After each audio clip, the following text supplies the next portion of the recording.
Hello, everyone. IMS welcomes you all to Future You, Set Your Career Compass Right with Experts Insight, and I'm your host, Kalyani Majumdar, for today's webinar. So today, our topic is careers in consulting. So in this webinar, you'll find out about how to make a career in consulting, what are the various job opportunities in consulting, career progression, how to build your profile to stand out from the rest, what are the growth opportunities in this field, and more. So today for this session, our speaker is Jashobrata Bose. He's the Associate Director, Growth and Strategy at Accenture. He is an alumnus of Acceleri Jamshedpur, and in his professional career, which is spanning for around 19 years, Jashobrata has worked in varied industries. He has worked as a management consultant with Accenture for around 7 years and has also held leadership positions with some of the top firms such as Unilever, ITC, Sanofi, which is a health sector, and Magma FinCorp, finance sector. So welcome, Jashobrata Bose, and thank you so much for being here today. So let's... Good morning. Yes. Thank you, Kalyani, for those.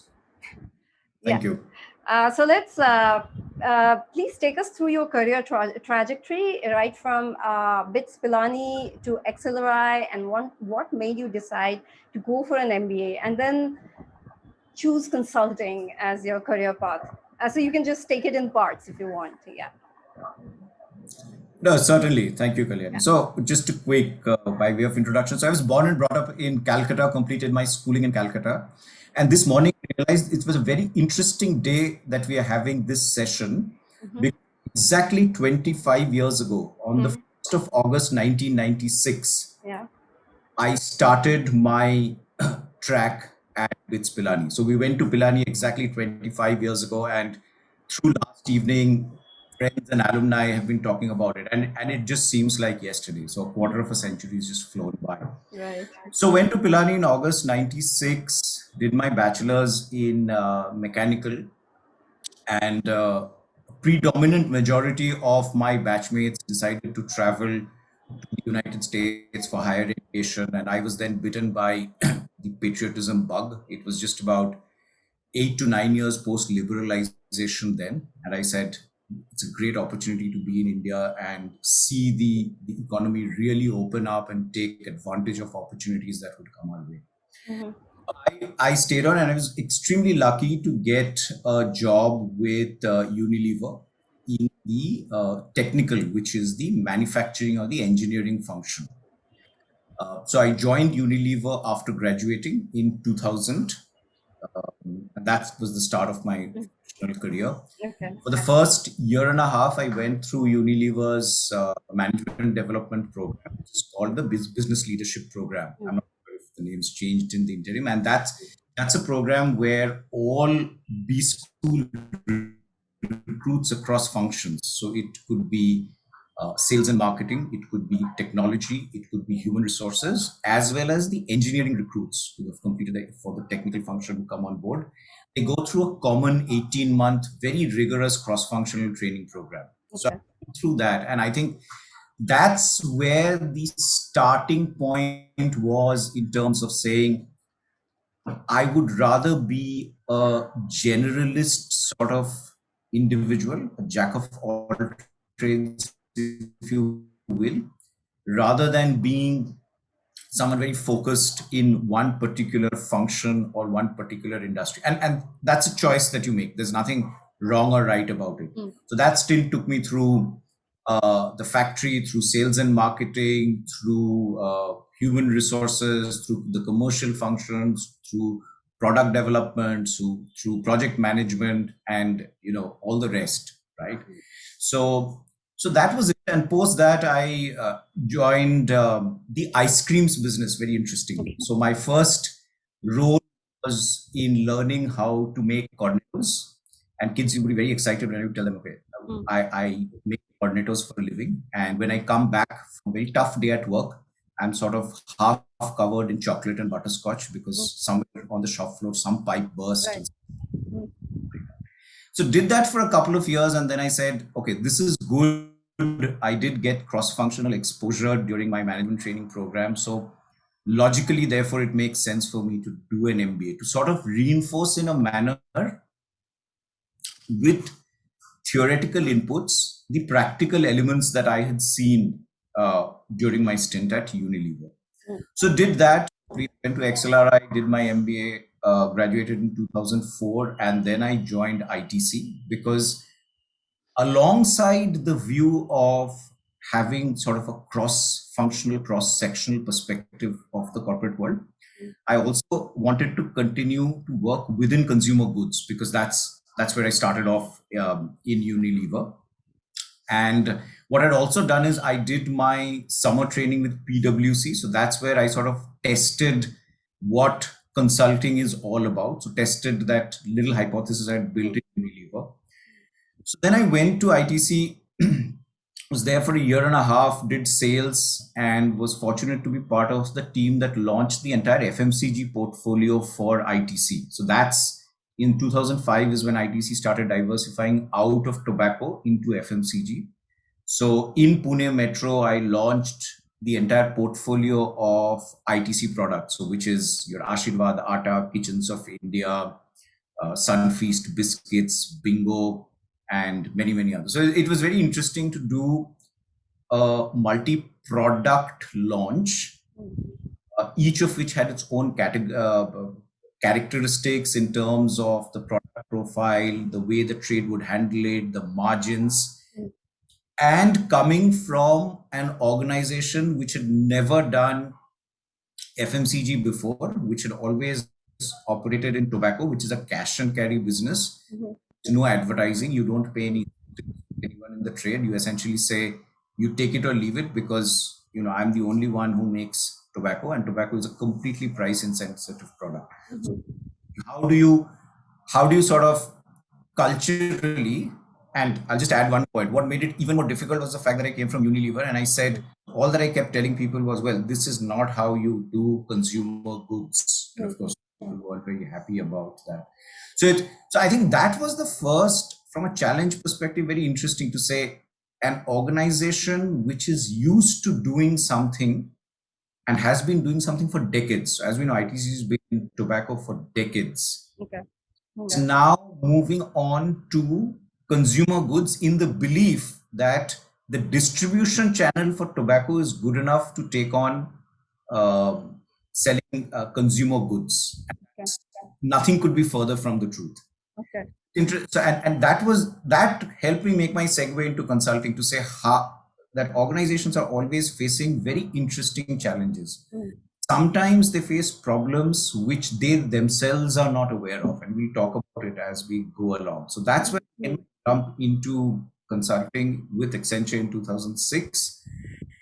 From 2006 to 2013, I worked across industries. I had believed, or I had thought that I would restrict myself to consumer goods, but then that's the other thing that doesn't happen in consulting. So in consulting, you have to be prepared to work across industries, across functions, and be very flexible to move up. So you can't really pick and choose, or you should not pick and choose, especially at the start point of your career.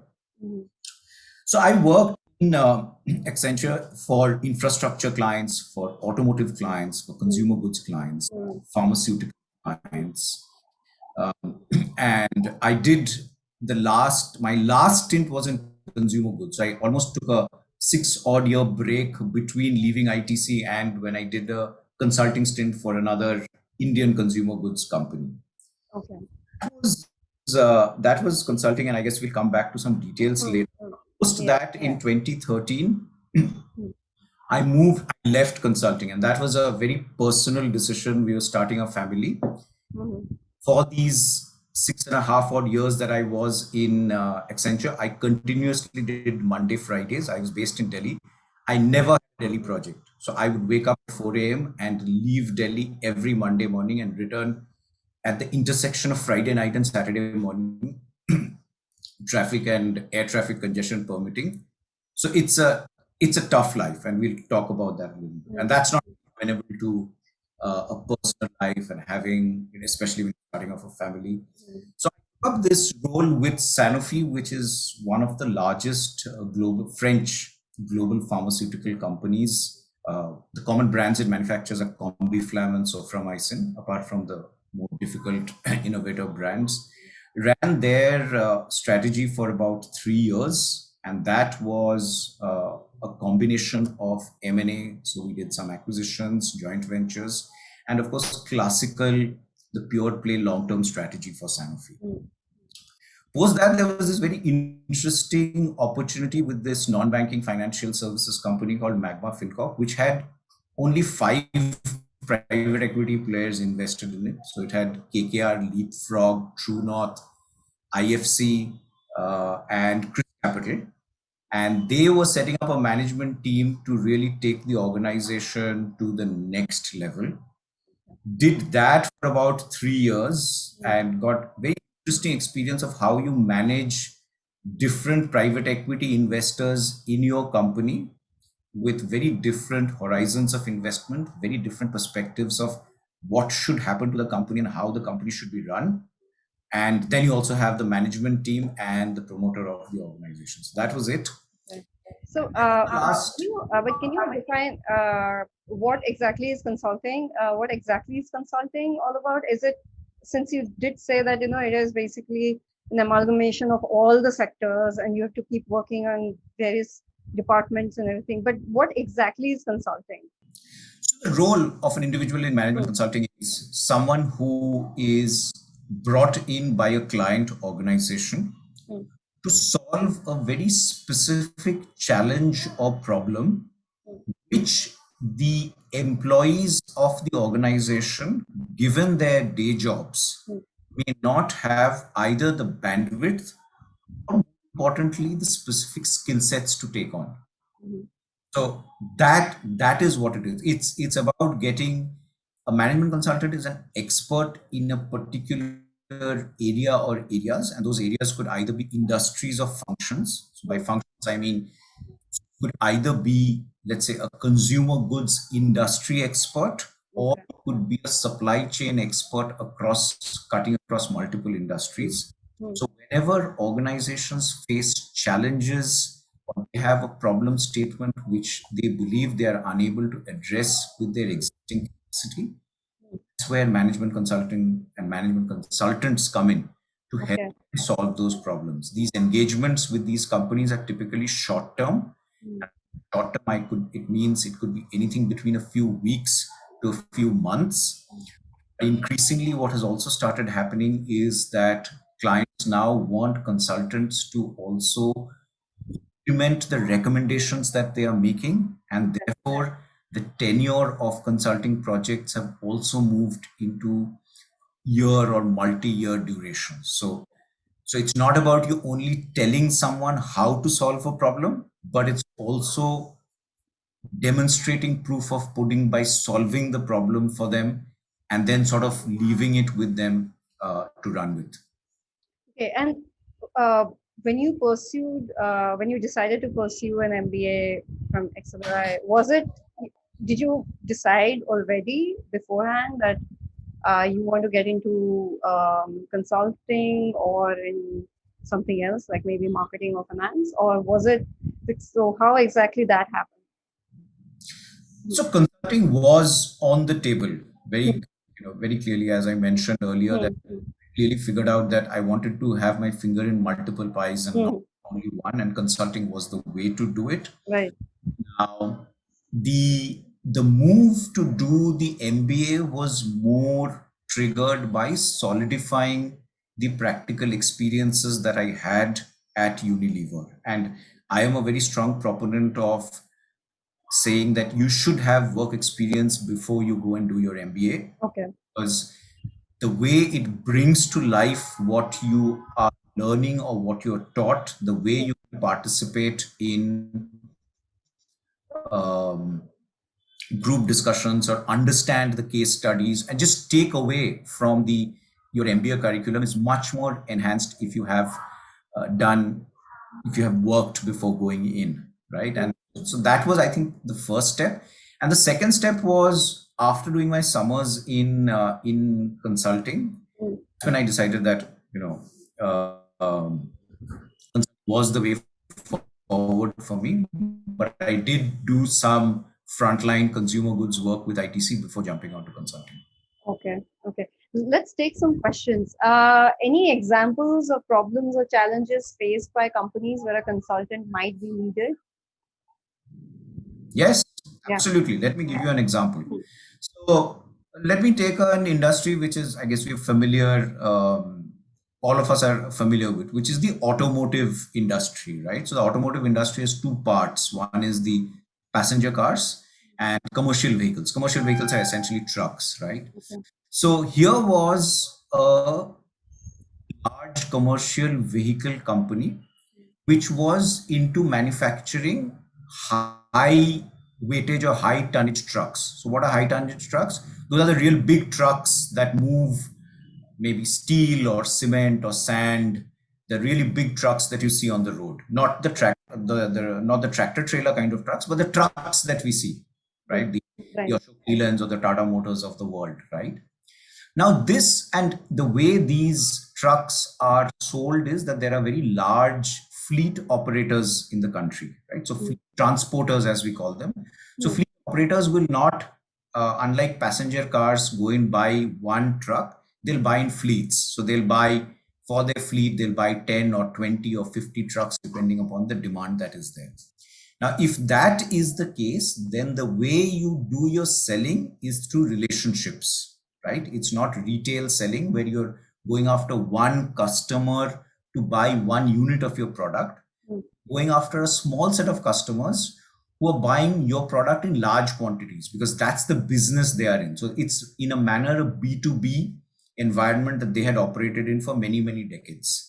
Right. Then they realized that there is a very large market in small trucks. What are small trucks? Small trucks are the Tempo three-wheelers, the Ace, if you've seen the Ace, like that four-wheeler which you see outside all shops nowadays. What do those do? As cities start getting congested, large trucks will stop in large warehouses in the outskirts of the city, and these small vehicles will then get loaded, which will then travel across the small lanes, by lanes of cities and deliver goods. Right. But these small trucks are driven by individuals. So they buy, so they are just like, goods carrying taxis, if you will. So they are purchased by individuals. So it becomes a retail business. So the challenge that this, and the reason I'm giving you this background is that the challenge that the company gave us is that we have done relationship based selling all our lives. There's a great opportunity for us to get into the small truck business, but we do not know how to do retail. Okay. Tell us, how can a completely relationship driven business to business organization become a retail customer acquisition driven organization? That's the problem statement. Okay. So let's take another question. Can a consultant switch into some other company at a higher managerial position? So yes, there will be a lot of questions about career progression. So maybe before answering this, can you talk about like in management consulting, what is the how is the career progressing within the company, as in entry level to senior level? So where do you start and how high can you go? So I think consulting is a fairly, I would say, compared to other industries or organizations, fairly flat. So you start, and these names of designations could vary. So you start off as a business analyst. So you are a business analyst typically for 2 to 3 years. As a business analyst, you are actually learning the ropes of the business, one, and secondly, so there's no, or let me take a step back. There's nothing called training in consulting. So in consulting, the moment you join, you are thrown into a project. So you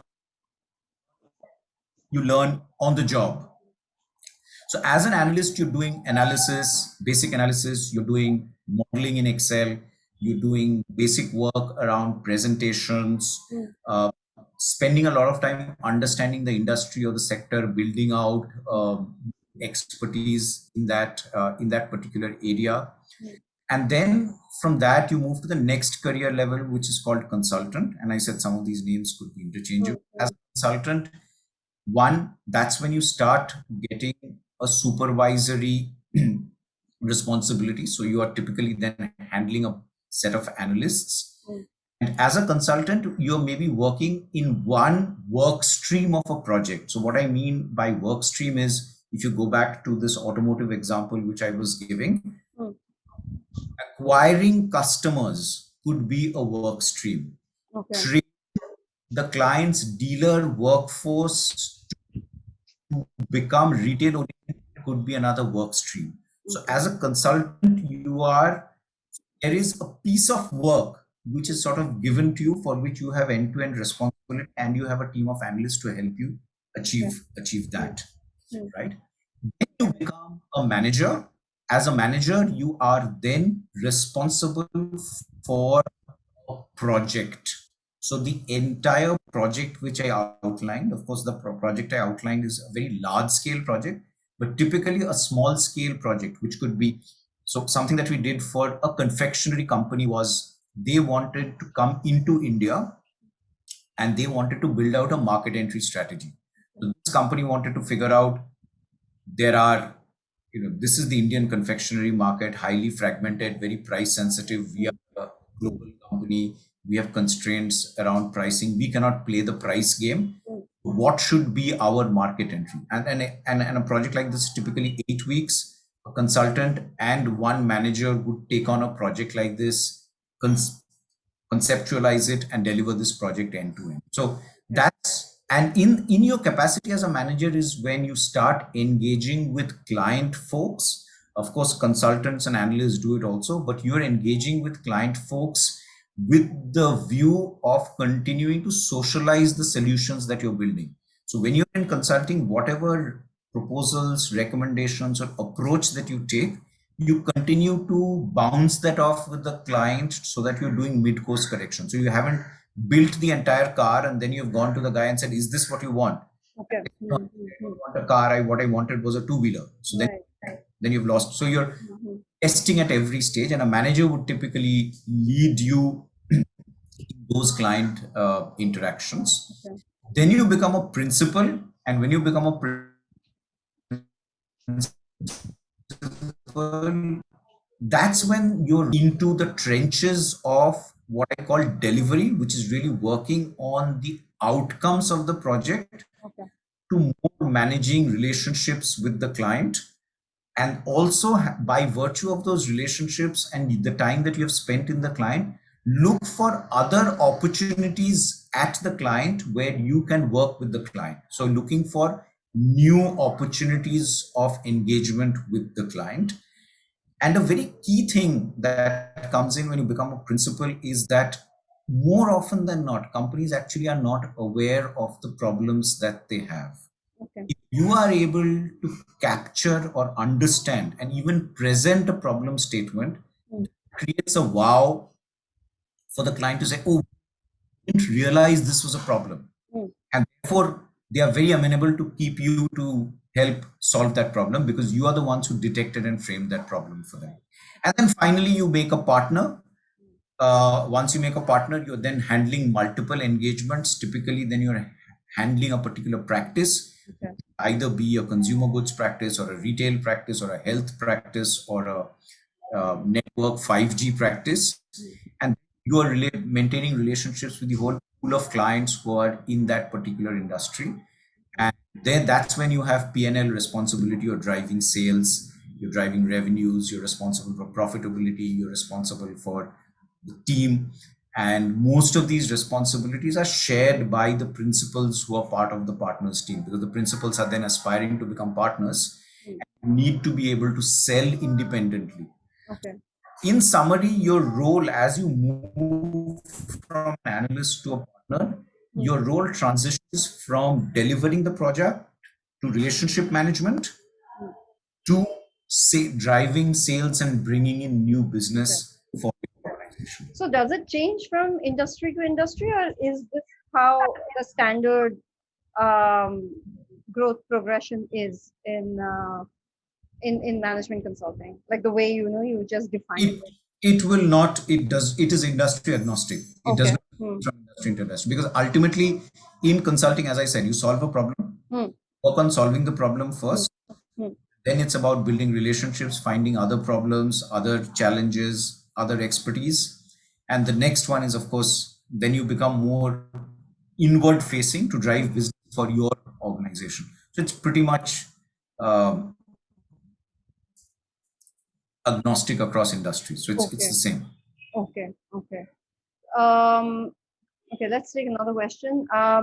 How does the previous work ex or your current field affects your career in consulting, or for that matter, even MBA? In other words, what if you are not a business analyst, but you're an engineer and you're a fresher, and then you get into an MBA, and then you choose to be a consultant? Is there a bit of more of a challenge for the person, since you come from with a lot of experience and then an MBA, and then so if someone does not have that, is that a huge problem? So let me break up this question into two parts. One is, the first question is it good to have prior work experience before doing your Hmm, MBA? The answer is absolutely yes. hmm, The answer is absolutely yes. hmm, If you look at right. the other developed economies, it's almost a prerequisite to have prior work experience before coming into Hmm, an MBA, hmm, because correct. you're able to contribute to the class discussions Hmm, much more better by hmm, bringing in real life experiences that you have experienced, hmm, and your appreciation of what is being taught in class is much higher, hmm, right? So hmm, I think that I'm a strong proponent of the fact that if you want to do an MBA, it's great if you're able to get some experience. And it doesn't really matter where that work experience is. It's about being in a corporate environment, understanding what a corporate environment is before going and getting your MBA. So you can be in any role hmm, after your graduation in any industry, it doesn't matter. And then you sort of go in and get your MBA. It's a much more fulfilling experience. So that's number one. hmm. Number two is, you need past experience to get into management consulting? Absolutely not. Okay. Because, as I said, you get thrown into a particular client Hmm, when you're starting off, you start developing your expertise there over a period of time.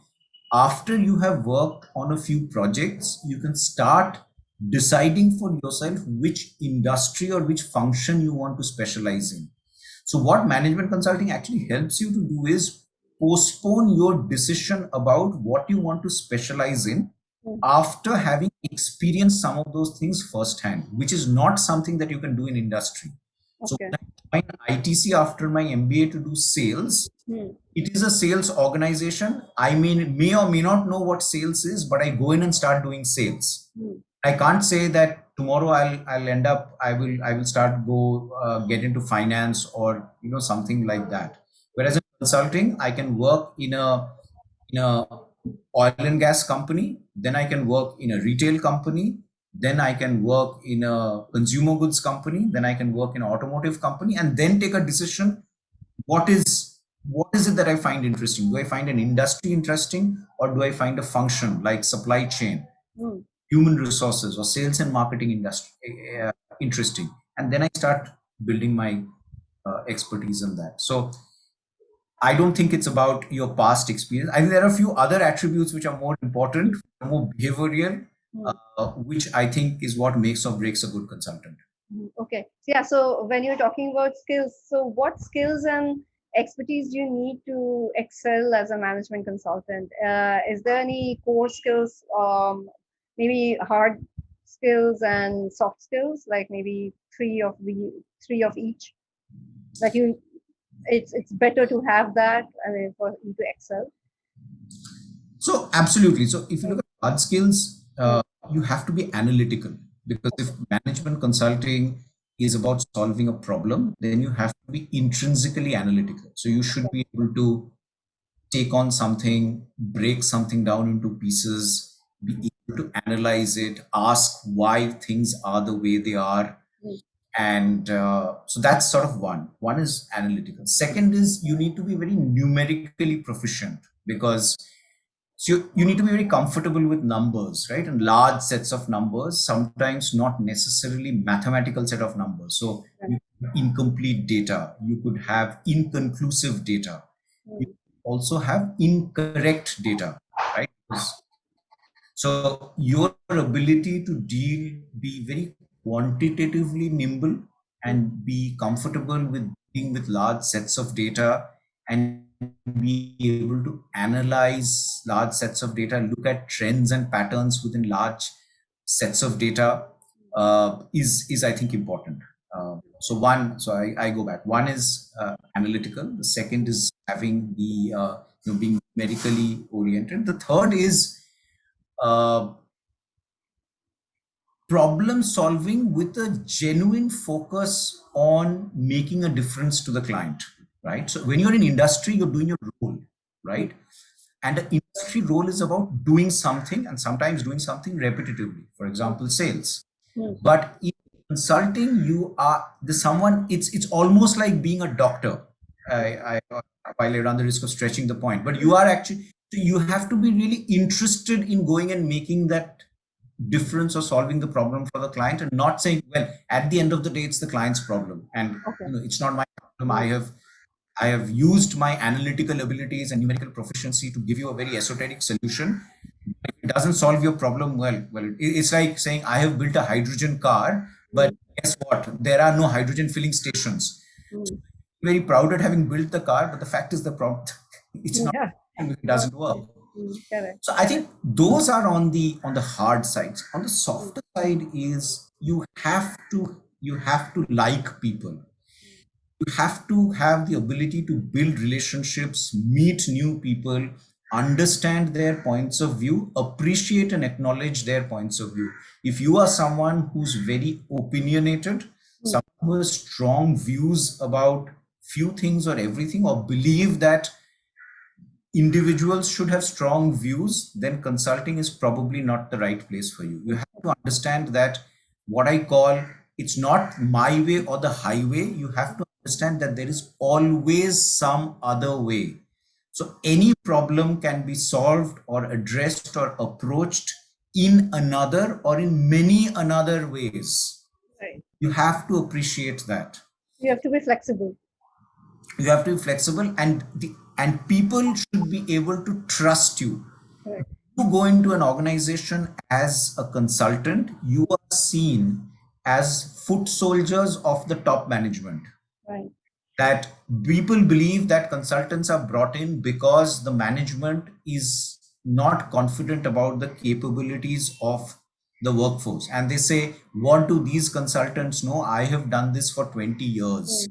Can they tell me which I don't know? Starting point, when they don't welcome you with a bouquet and with a buffet lunch or whatever have you, right? Correct. And from there you have to build trust. They have to be able to understand that, one, you're not there to threaten their jobs or their roles.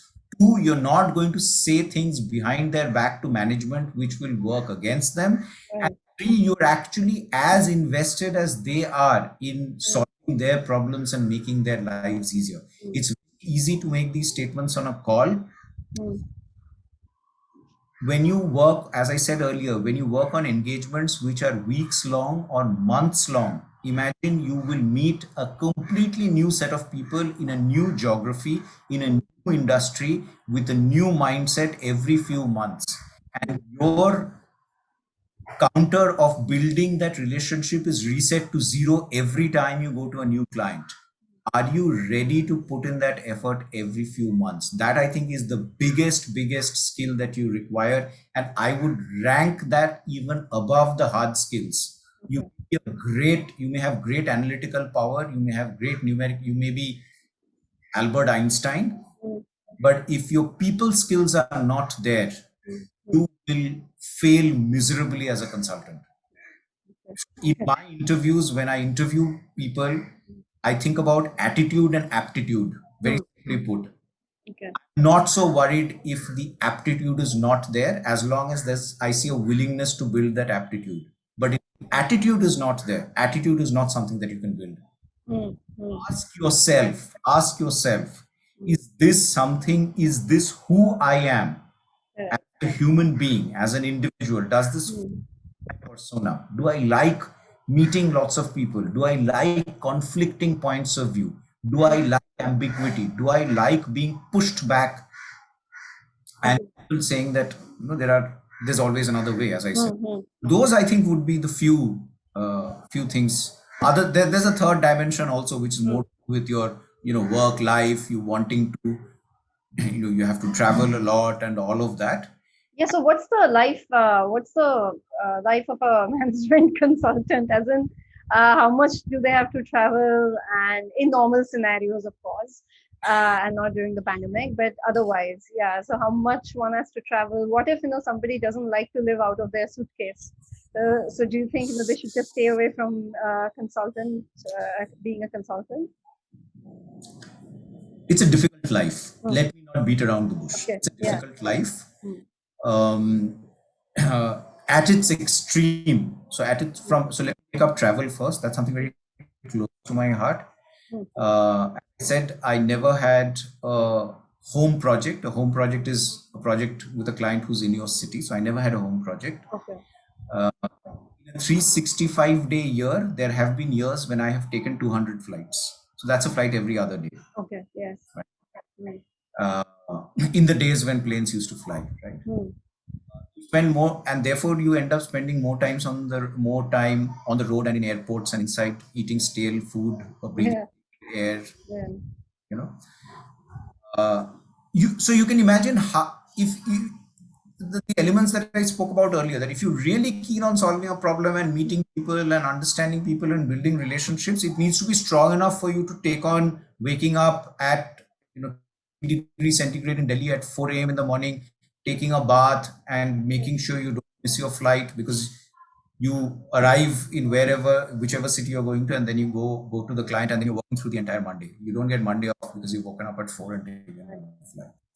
Right. So it is a difficult life. You miss birthdays, you miss anniversaries. Your personal life it's completely sort of goes topsy-turvy, because at the end of the day, as I said, the client does take precedence because you're solving a problem for the client. Right. So that I think is one.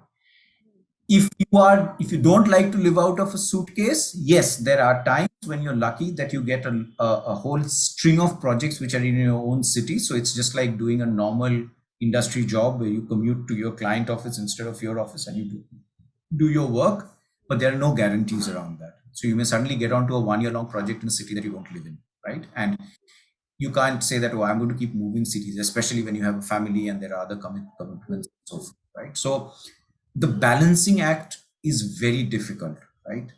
And over and above the energy that you expend in your work, you have to expend much more energy to keep your personal life in balance than a friend of yours who's working in industry, because of this entire travel and crazy hours and so forth.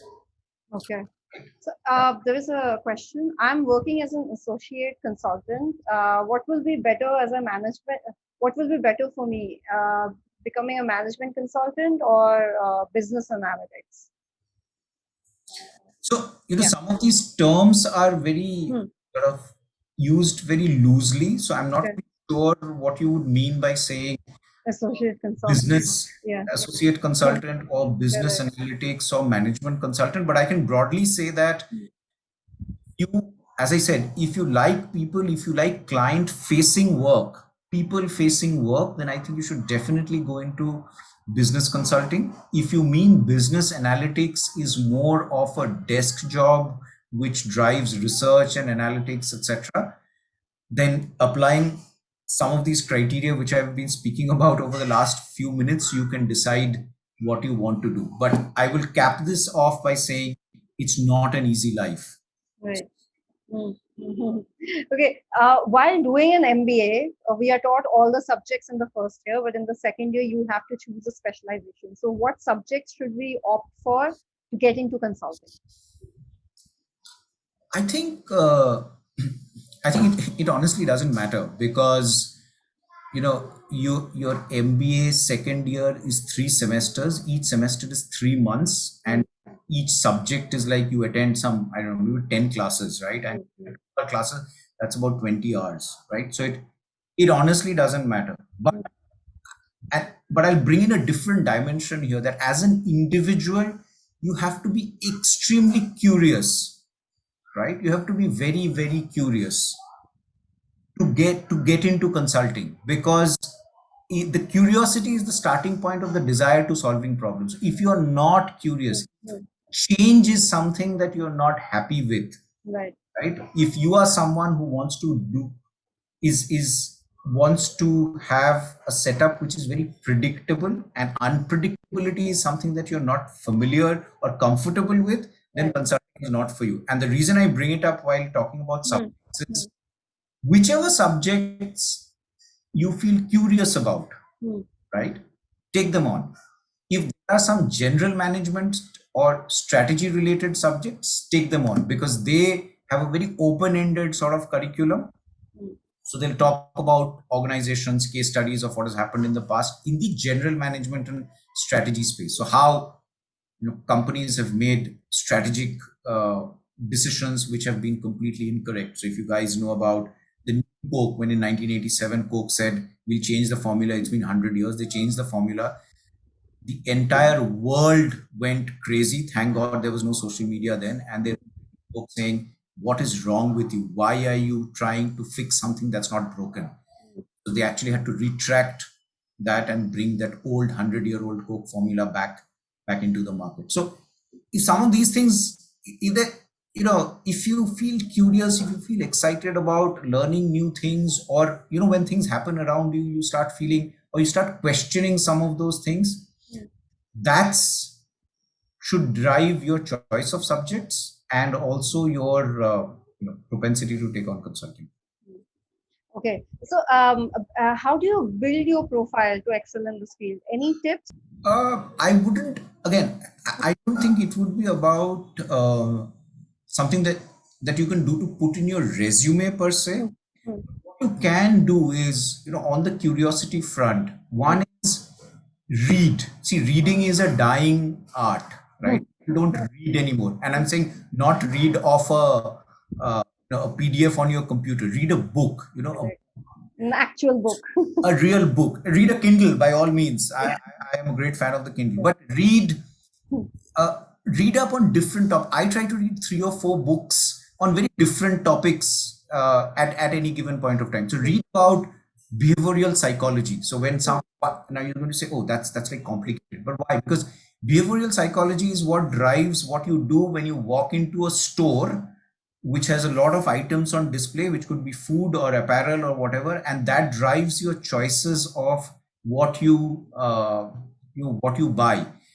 And trust me, there is a whole body of science. Let's say you walk into I don't know, any retail store that you can think of, maybe a D-Mart or a Big Bazaar or whatever it is. Mm. Trust me, there is a whole body of science which determines what product is placed where, Mm. which is at your eye level, which Yes. products are below your eye level, which are Mm. it's very now if that is something that you find curious, interesting, then go into that. So read about, you can read about psychology, read about economics is a very, very interesting subject. Read about whatever, anthropology, read about history. So I'm very interested in post Napoleon European history, for example. Okay. That's what's going to stimulate curiosity for you. So the profile building is about, and invariably that will come out in your discussions and your conversations. So when you in a consulting interview, Yeah. this well-roundedness is something they'll continue to check for. They're not going to ask you, whatever, what is the Black-Scholes model for capital asset pricing, and more so today, Mm. 18 years ago, that now information is a commodity. You can Google everything. There was no Google when we went to B school. Right. So understand that information is a commodity now. What making sense out of that information is what you're valued for as a consultant. And the way you can start making sense is by keeping your perspectives as wide as possible. So watch the Olympics, for example. Follow a sport. And the other very important thing is, we as Indians are very bad at this. Please cultivate a hobby or a fashion, which is, a passion, pardon me, which is outside of your work. That tends to, it could be gardening, it could be Mm. cycling, it could be, it could be bird watching, Mm. whatever you do. No, I know we live in congested, polluted cities, etc. But it's very important to it makes you well-rounded. And trust me, it helps you solve problems much better than if you're, Right. staring at your computer all day or staring at a screen all day. Right. Yeah. That's the When, old man in me talking. yeah. When does a consultant starts to settle in life after doing enough field work for years? Okay. Yeah. Do they ever So, settle? and this is my experience. I've seen two types of people. Okay. Make no mistakes, consulting is addictive. It's addictive as any other addiction that you can think about, right? And that's not necessarily a good thing. Mm. This whole pace of life, right? This meeting people, traveling, new problems, new industries, new functions, etc., can get to our head very easily. Mm. Then, trust me, slowing down becomes troublesome. Mm. There are many people I know, including myself at some point of time in my life, who have actually withdrawal symptoms when you stop traveling. I was trying to imagine that in today's current setup, Mm. if I was in consulting, I probably would have had to seek professional help, because that withdrawal of, oh, I'm not traveling, I'm in one place Mm. Mm. for days or weeks, Yeah. very scary. I'm in one city for months, Mm. is very so it's not easy. So there are two sets of people, as I said. There are one set of people who do it for some time and then they step away and they move into industry, and you can very well take on varied roles in industry, because industry does put a lot of emphasis and does value the experience, the sort of rounded experience that you gain as a consultant. Okay. The other is people who are who are so ingrained in it, they continue. So there really isn't any settling down in consulting, because as you become more senior, you're responsible to bringing in new business. And Okay. you have to understand that, let's say if you're in a product organization, you're selling a product either in a shop or on a website, and you have a defined set of target consumers. Mm. In consulting, remember, there is no defined set of target consumers or no defined product that you're selling. So Okay. think about how ambiguous it is. So you Yeah. wake up in the morning Mm. and you say, I have to find a problem which I can solve better than a client. And there could be all organizations in this country, thousands of them could be a client. And the problem I don't know about. So essentially, what you're responsible to sell something which you don't know, and to someone who you don't know. Think about it. Mm. You really are not able to settle. And that's when you start thinking, oh, those delivery days were great when someone else was selling the job and I was given a problem and I just had to sit through Excel and do the analysis and bring in my analytical powers and solve the problem. So you Right. don't settle. You don't settle. Okay. Is it better to work as a freelancer or with a company for a consulting job? Well, you could go either way, Mm. but I think it's useful if you work with a company for some time. So the company gives you a sort of cover to be able to, one, learn the tricks of the trade, to know about industries, build your networks. Networks are very important in consulting. And then once you have an adequate set of network, you have built a personal reputation as an expert in a particular industry or domain. If Mm. you're confident, then by all means, you should go freelance. But Okay. you just have to remember that a small boat and a large liner have very different vulnerabilities if there are adverse situations. But does that mean you should not take risks? Absolutely not. But I would say that it's because you're selling your skills. It's good that you spend some time either in industry or in consulting before you go freelance. Okay. How has the role of a consultant changed over the years? What can we be expecting in the coming years? I think I think that was the point I was alluding to earlier, that you have to understand that information is a commodity now. Mm. So knowing, which year Diego Maradona was born, Mm. 80 years ago, did for great using trivia. Now, a Everybody, yeah. Mm. 5-year-old will Google that and find that out, right? So Correct. if you are going in, So in consulting, therefore, if you are going in with information, right? Information is not going to create wow. Maybe there was a portion of information that used to create wow 15 years ago when I came out of B school and I was doing consulting purely because of asymmetry of information. Because you in consulting, you're always working with data and information. So therefore you know things which other people don't. And some of those things, especially in client organizations, may create a wow. Mm-hmm. That's not the case today anymore. Mm-hmm. Everyone has access to the materials or content that you have. Mm. The way things have changed is how you read that material. Right. Okay. It's how you analyze it and bring out what it means for the client organization. So let me give you an example. 10 years ago, we told an automotive, again, automotive commercial vehicle organization that, there is something called Maruti True Value. What is Maruti True Value? Maruti True Value is where you can go and sell old cars. And for the value of the old car, you can buy a new Maruti car. You can also trade in any other non-Maruti car also. They will value that vehicle and then give you a discount on the new vehicle that you're buying. You need to have a business like that because you are then able to ensure that your customers stay captive by giving them a very easy way selling their old cars. And this is, by the way, before the era of cars 24. 24. So Yeah. pardon me if I'm talking about, Yeah. Jurassic history. Mm. So we told them that if this is happening with cars, you should do the same with commercial vehicles because yours is again a business to business. And that's an example again of a problem that we dug out for them. They were obviously not looking at that problem. We said that you should do this for commercial vehicles. You should tell your guys that once your trucks become old, sell them back to us. We will refurbish them and sell them. And in exchange, buy a new set of trucks from us, right? That's an example of solving a problem that does not exist on the client's radar. Two, to your point of, making insights out of data, right?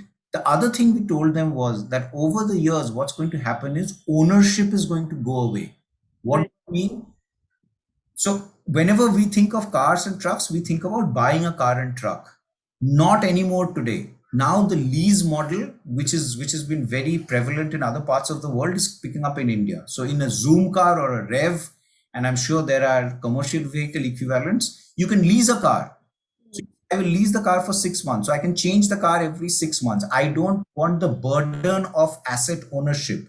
I don't want to take a loan and buy a car, which is a depreciating asset. So we told them, why you will invariably have to move into lease because the fleet owners don't want to get into repairs, maintenance, insurance, upkeep. They just want their trucks to be running. You have to be the AMC provider for them, right? So that's how it is. So, on an entry level position, which is better, consulting in a startup or established organization like PwC or Accenture? So I'm not sure what is meant by consulting in a startup. So startup is it's on the it's an industry or an it's a client organization. If you know what I mean in terms of the difference between a consulting service provider and a startup. If you mean a boost, a very a boutique consulting Maybe, firm, probably a sort of boutique firm is what. no, absolutely. So if you have, so I can take the example of pharmaceuticals. So in pharmaceuticals, being a very niche industry, there are a plethora of very boutique consulting firms. Now, if you like pharmaceuticals as an industry and you're excited by it, by all means, you can. There are boutique firms which now recruit directly from B school campuses, so you can go in and join them. The only thing, as I mentioned earlier, that if you go into a broad-based consulting firm, you have some time to dabble in multiple industries, functions, and then take an informed choice of where you want to build your expertise, which may not be the case in a boutique. But if you already know where you want to go, boutique is a great way to start. Okay. Is there job security and income stability in consultancy? There's nothing called job security. and there's nothing called income stability in the world today, as we all know. Yes. Yeah. And the world has changed. There used to be something called job security when we graduated. Mm. It's not there. Mm. Having said that, yes, in consulting, the risks are more because at the end of the day, large parts of consulting spent by clients are discretionary. So you say, I'm going to push this back. Mm. This problem I will take, or this initiative I will take on next year. So I can push that back, right? But you can't say that I manufacture maybe glass bottles and I will not buy raw materials this year, I'll buy raw materials next year. So what I'm saying is, whatever is core for a client, they will continue to invest in, given that large parts of consulting is discretionary. If clients or the industry or the general economic landscape is difficult, then yes, consulting will take, it is one of those first industries to take a hit. And you also have to understand that consulting is, given the pains that you take and the sacrifices that you make, consulting is a highly remunerative job. Mm. Because it's highly remunerative, it comes with a high level of risk as well. It's you can go from high remuneration to no remuneration Mm. little time. That's an inherent risk, and that's amplified by the world becoming more and more chaotic. Can we transition from another role to a management consultancy role? Is it possible? As in maybe somebody who has been purely in marketing or purely in finance, and can they shift gear and get into management consulting? Absolutely, and more so now Hmm. because it's the make or buy decision. So what's the make or buy decision? It's that I can get people in and I can train them in a particular domain or an area of expertise or so forth. But as a consulting company, I need to be the knowledge leader in all the industries and functions that I operate in. So for example, if you take something like blockchain, or you take something like cryptocurrency, Hmm. Hmm. a Yeah. consulting company, Hmm. I can't hire a fresher from a business school and train him or her for 5 years to Hmm. develop expertise in it and then position that person in front of the client. The Yeah. need is here today.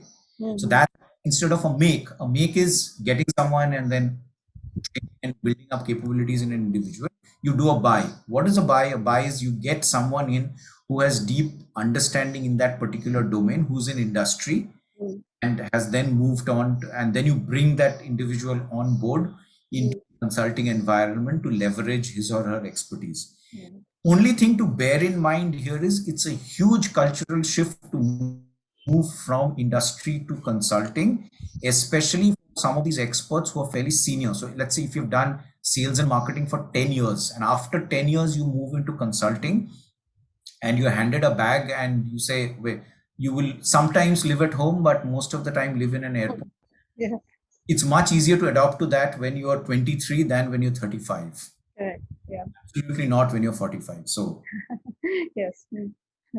Okay. So just one last question. So, what are the few things that our MBA aspirants can keep in mind now to prepare themselves if they would like a career in management consulting? yeah, I think it's a summary of what we've touched upon through the Yeah. Yeah. conversation. Hmm. One is you need to be very high on curiosity, high on energy. You should be stimulated by learning, new things. That is one, and that's true of consulting as well as true of any other industry that you go into. People are very important. If you read annual reports and earnings calls of companies, they say people are our greatest asset. I think that's easily said than done. Mhm. We're very complex human beings, and it's you have to be able to understand other people's points of view, empathize with that, give due respect, credit to it. Mm. That I Mm. think is very important. That's something which the books don't teach you in a B school, right? So do get into any sort of clubs or any fora. I joined the placement committee of XLRI. I spent more time doing placement work than attending classes or studying. Some of the experiences that I've had are phenomenal, and I remember them more than chapters from a book or more than some of the work related experiences that I've had. So I think I know this is very high level, but I think those are the ones along with intrinsically you need to be analytic. So if you're right brained, if you're very artistic, maybe MBA will sort of kill that artistic stint in you. You should not do an MBA. But if you're left brained and you are you're willing to get into that sort of pace related to analysis, analytics, etc., curiosity, knowledge, insights, etc., then that's what you need to do. Yeah. So before we wrap up, I would like to thank all the attendees, and I would give my special thanks to Jashobrat Bose. Thank you so much for being here today.